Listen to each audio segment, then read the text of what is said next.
Hey there friends, it's Ali, and playing games sucks. Well, now it does anyway. When I was younger, I would spend hours a day playing games like Overwatch, Dead by Daylight, and Little Big Planet. I wouldn't even realise that hours had passed because I was having so much fun with my friends. It felt like I would find joy from days like this forever, but now I don't. The hours I spent at my desk in my room with nothing but the screen lighting up my face all seems like a distant memory. And it all seems like a distant memory I somewhat regret. Now, I'm not saying that every single moment I spent in my dark, lonely room, immersed in my little sack boy jumping up and down and sticking his tongue out, was complete and utter waste of my life. Of course not. He still holds a very special place in my heart. It's more the fact that I can't do that now. If I'm alone and I get the sudden urge to brush off the dust from Spider-Man 2 and finally complete the game like my boyfriend keeps begging me to, I can't even bring myself to start it up. Why? This is supposed to be my hobby. This is supposed to be something that I yearn for as I watch the hours tick away at work, dreaming of swinging through Brooklyn as Spidey 1 or Spidey 2. But starting up seems like an impossible task. I want to play the game. Really. If not to enjoy it, then to get Alex off my back about not completing it. I swear I'll get there one day. Yet that pile of laundry sitting on my bed calls my name, and that really dusty spot on top of the cabinet in my bathroom feels far more enticing. None of these things I will actually do, and I will inevitably end up sitting on my bed scrolling through TikTok instead.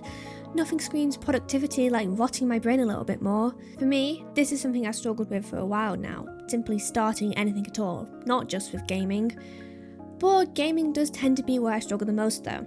My brain just instinctively yells at me, this is not productive, go and make money from this now. And it just doesn't get the hint that me getting to that next level on the Valorant Battle Pass is just as important as feeding my child. She can wait one more game, come on. As much as I love my unborn future child, she isn't here yet. So why does it feel like it?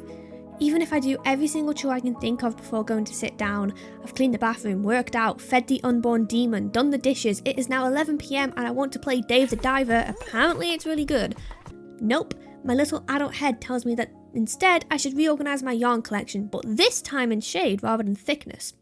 Important. I think when you grow up playing video games where you had literally zero responsibility other than being able to tie your own shoes, and even that, sometimes my mum did for me, has made it really difficult for future me right now, to be able to settle. Back then, video games felt like I was being productive. As stupid as it may sound, finally getting to Platinum in Overwatch actually felt like I was earning a living and completing my job to say. Don't worry Mum, I got to Platinum on Overwatch. We don't need to pay the bills anymore. All my hard work has earned us something far more valuable than money. A badge! Obviously now, I'm fully aware that my time would be better spent by actually getting a job rather than playing a simulated one in Roblox, but at the same time, it felt just as important. Now it's a lot easier to see that grinding away to get to Platinum on South Park simply isn't really worth it. Being able to even dedicate the time to finish the game is hard. Suppose that's where I found my boyfriend very helpful. He likes watching me play games, so whenever he's over at my house, I forcibly constrain him to the chair and make him watch me play so that we get quality time together. And I then get to play some of my favourite games without feeling like I should be doing something else. Get a better view of the customer. Maybe look, I'm on a change here. Okay. Now you get on that side. Yeah? Oh, I think that was one. Look at him go! Oh, that's a trophy. Yes, good job. I did so good. That was really fun. Where did that come from? I don't know where that came from. You got remembrance in it as well. What does that do? I don't know if it's just a me thing, but I think it can manage to fall somewhere in the category of adult responsibilities, make you realise you're not a kid anymore, and that your life is slowly slipping away and you will never be able to escape the inevitable march of time. Another thing that's a lot harder to do is to find any genuine enjoyment from difficulty. One of my absolute all-favourite games growing up was Gitteroo Man for the PS2. Seriously Sony, please bring this to the PS Classic catalogue and you can have all of my money. The thing with Gitteroo Man that makes it one of the most enjoyable games ever made for me is the difficulty, because no one else in my family has managed to complete it and I get to brag to them that I have. It was also one of the first games to my memory that I completed in full by myself. I remember sitting in my bedroom and practically throwing myself down the stairs to tell Dad that I finally did the boss.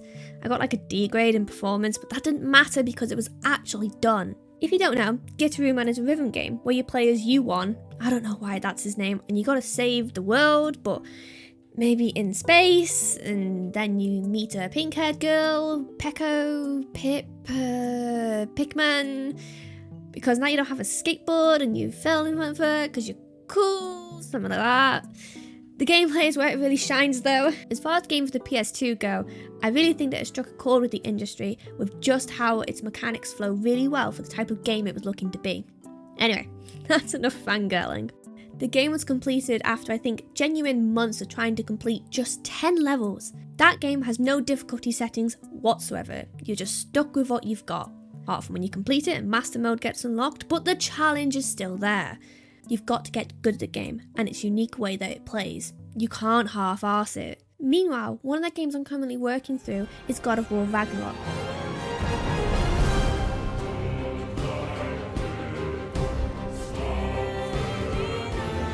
Great game by the way, so no dissing towards that. But one of the first things you do is choose the difficulty you want to play it on. From Give Me Story to Give Me God of War, there are 5 different modes to choose from. Well, I think there's many things wrong with this. As great as it is to allow a wide range of players to get immersed in the story no matter what your experience with gaming is, the differences between these modes are honestly ridiculous. It's basically turning a number from 1 to 10. Aggression? 10. Damage received? 10. Enemy levels? 10. It is literally an invisible dial that gets turned up so that anything can give Kratos more damage. That is it. I think the problem with this boils down to, why should you play on a harder difficulty?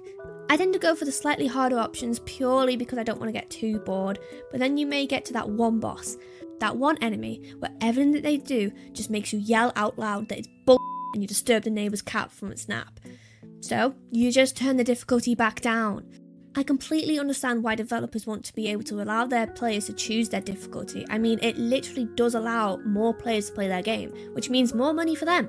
But for me, if I get to that one fight where I'm getting absolutely one-shotted and just repetitively die over and over and over and over again, then I'm just turning that difficulty down because I know that I am just wasting my time trying to kill the Rat King with a health pool that's 200 times more than the way the developers intended.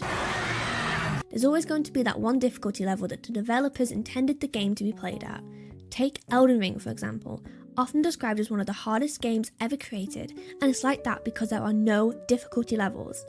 There is nothing you can do except get better at the game if you're struggling, or maybe grind some of these small people, super sneaky style. But Ali, how does this relate to growing up with video games? Well, for me, part of the joy of playing games was not knowing this. When you grow up surrounded by video games and constantly getting better at them, you feel like you're somehow actually beating the monsters in front of you.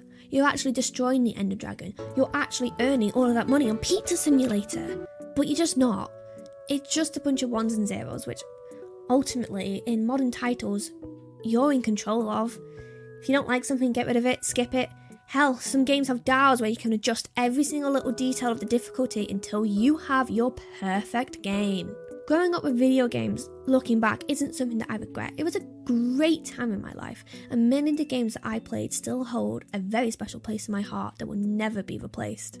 But now, I think I know too much about them. I know how they're made, how the levels are designed, the way the enemies are routed. It all comes together to make something that is just a bit too predictable when it comes to gameplay anyway. Looking back, I cherish those gaming memories, but growing up with video games has changed how I see them today. It's bittersweet really, but it's all just a part of growing up.